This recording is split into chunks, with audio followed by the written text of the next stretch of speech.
નમસ્કાર. લોહી ઓછું છે આ વાક્ય આપણે કેટલી વાર સાંભળ્યું છે નહીં? પણ એનો સાચો મતલબ શું? શું શરીરમાં ખરેખર લોહી ઘટી જાય છે? ચાલો આજે આખી વાતને બરાબર સમજીએ. ક્યારેય એવું બન્યું છે કે સવારે ઉઠતાની સાથે જ થાક લાગે કે પછી 2-4 પગથિયાં ચડતા જ હાંફ ચડી જાય? મોટાભાગના લોકો માટે આ જાણીતી સમસ્યા છે અને એનું કારણ ઘણીવાર આપણા લોહીમાં જ છુપાયેલું હોય છે. ચાલો આ રહસ્ય પરથી પડદો ઉઠાવીએ. તો પહેલો અને સૌથી અગત્યનો સવાલ, જ્યારે આપણે લોહી ઓછું હોવાની વાત કરીએ ત્યારે આપણે એના જથ્થાની વાત કરી રહ્યા છીએ કે એની ગુણવત્તાની? આ બંને વચ્ચેનો ફરક સમજવો બહુ જ જરૂરી છે. જુઓ, અહીંયા જ મોટાભાગની ગેરસમજ થાય છે. જ્યારે ડૉક્ટર કહે કે લોહી ઓછું છે ત્યારે એમના કહેવાનો મતલબ એ નથી કે શરીરમાં 5 લીટરની જગ્યાએ 4 લીટર લોહી થઈ ગયું છે.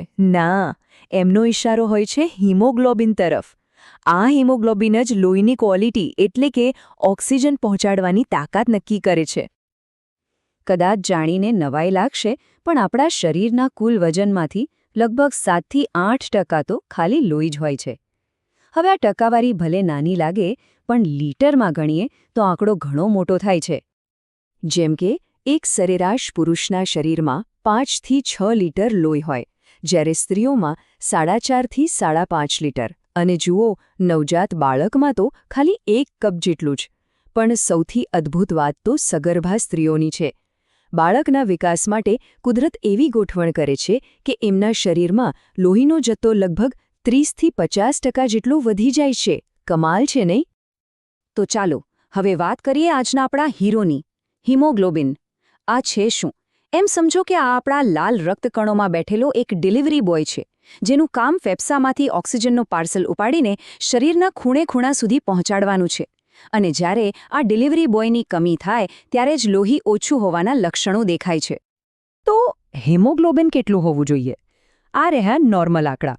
પુરુષો માટે આ રેન્જ છે 13.5થી 17.5, સ્ત્રીઓ માટે 12થી 15.5 અને બાળકો કે સગર્ભા સ્ત્રીઓ માટે થોડું ઓછું. આ નંબર્સ યાદ રાખવા જેવા છે કારણ કે આપણી તંદુરસ્તીનો મોટો આધાર આના પર છે. અને જ્યારે કોઈનું હિમોગ્લોબિન લેવલ આ નોર્મલ રેન્જ કરતાં નીચે જતું રહે, બસ એ જ સ્થિતિને મેડિકલ ભાષામાં કહેવાય છે એનિમિયા, એટલે કે પાંડુ રોગ. એટલે હવે ખબર પડી, લોહી ઓછું હોવું એટલે ખરેખર તો એનિમિયા હોવું. આપણો લોહી જે દેખાય છે એનાથી ઘણું વધારે છે. એમાં લગભગ 55% તો પ્લાઝમા નામનું પ્રવાહી હોય છે. પછી 44% છે આપણા લાલ રક્તકણો જે ઓક્સિજન લઈ જાય છે. અને બાકીના માંડ 1%માં આવે છે શ્વેતકણો અને પ્લેટલેટ્સ.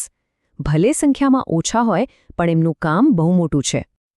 આ શ્વેતકણોને તો શરીરના સૈનિકો જ સમજો. જેવા કોઈ દુશ્મન બેક્ટેરિયા કે વાયરસ શરીરમાં ઘૂસ્યા, આ સૈનિકો તરત જ લડવા માટે પહોંચી જાય છે. આપણી આખી ઇમ્યુન સિસ્ટમનો આધાર જ આ સૈનિકો પર છે.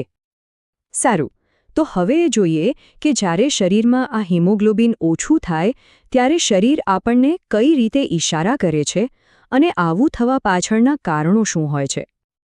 આ લક્ષણો પર ખાસ ધ્યાન આપજો. બરાબર ઊંઘ લીધી હોય તો પણ આખો દિવસ થાક લાગે, થોડું ચાલતામાં શ્વાસ ફૂલી જાય, ચહેરો, નખ કે આંખોની નીચેનો ભાગ ફિક્કો પડવા લાગે, વારંવાર ચક્કર આવે કે માથું દુખે, હાથ પગ સતત ઠંડા રહે કે પછી વાળ સામાન્ય કરતાં વધુ ખરવા લાગે. આ બધા સંકેત હોઈ શકે છે કે શરીરને પૂરતો ઓક્સિજન નથી મળી રહ્યો. તો સવાલ એ છે કે હિમોગ્લોબિન ઘટે છે કેમ? એના મુખ્યત્વે 3 કારણો છે. પહેલું અને સૌથી કોમન, પોષણની ઉણપ.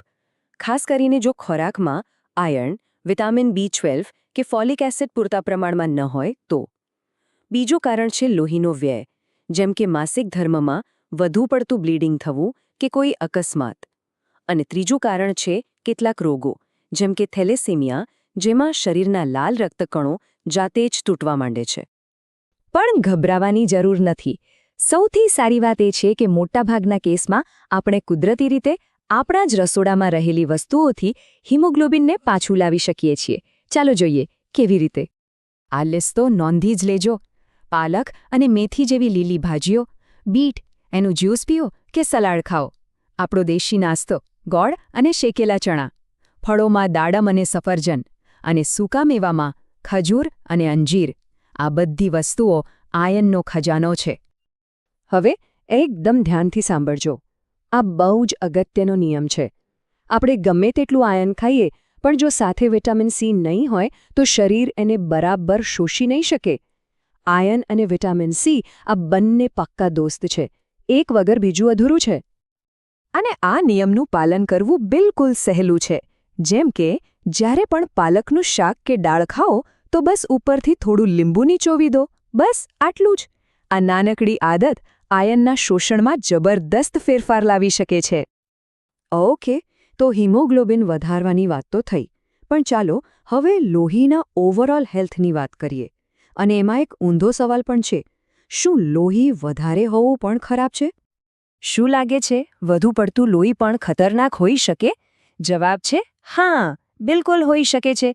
જેમ કોઈ પણ વસ્તુનો અતિરેક ખરાબ છે, એમ લોહીનો પણ. આ કન્ડિશનને કહેવાય છે પોલિસિથેમિયા. આમાં હિમોગ્લોબિન જરૂર કરતાં ઘણું વધી જાય છે. પરિણામે લોહી એકદમ ઘટ્ટ જાડું થઈ જાય છે. અને જ્યારે લોહી ઘટ્ટ થાય ત્યારે નસોમાં લોહીના ગઠ્ઠા જામવાનું, હાર્ટ એટેક કે સ્ટ્રોક આવવાનું જોખમ વધી જાય છે. તો પછી લોહીને હેલ્ધી અને સંતુલિત કેવી રીતે રાખવું? 3 સરળ ટિપ્સ છે. પહેલું, દિવસમાં 3 થી 4 લીટર પાણી પીઓ. બીજું, તુલસી અને હળદર જેવી કુદરતી વસ્તુઓનો ઉપયોગ કરો જે લોહીને શુદ્ધ કરે છે.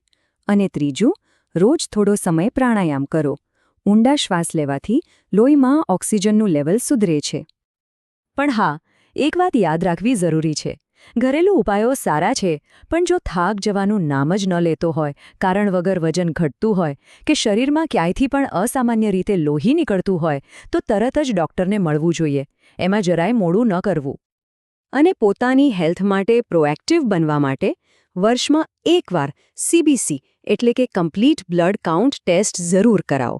આ એક સામાન્ય બ્લડ ટેસ્ટ છે, પણ એનાથી તમારા લોહીના સ્વાસ્થ્યની આખી કુંડળી સામે આવી જાય છે. અને છેલ્લે એક ખૂબ જ મહત્વની વાત. રક્તદાન એ મહાદાન છે.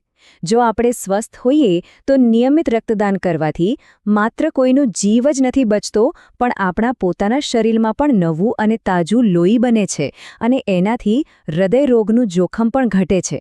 તો ચાલો આપણા લોહીની કાળજી લઈએ અને બની શકે તો રક્તદાન કરીને કોઈના જીવનદાતા પણ બનીએ.